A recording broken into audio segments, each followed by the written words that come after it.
So why file management is important? Number one, it enhances productivity. It helps us locate files rapidly, save time, and reduce stress.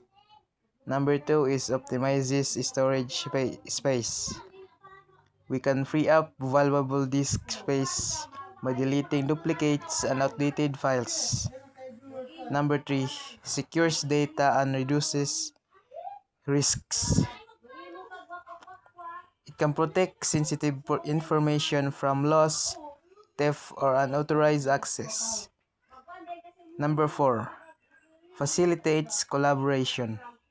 We can share files easily with colleagues and partners.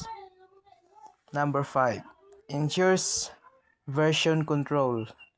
Track changes and know which file is the most recent version to avoid confusion.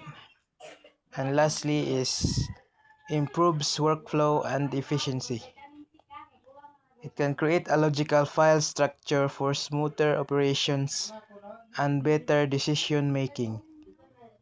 And that's why file management is important.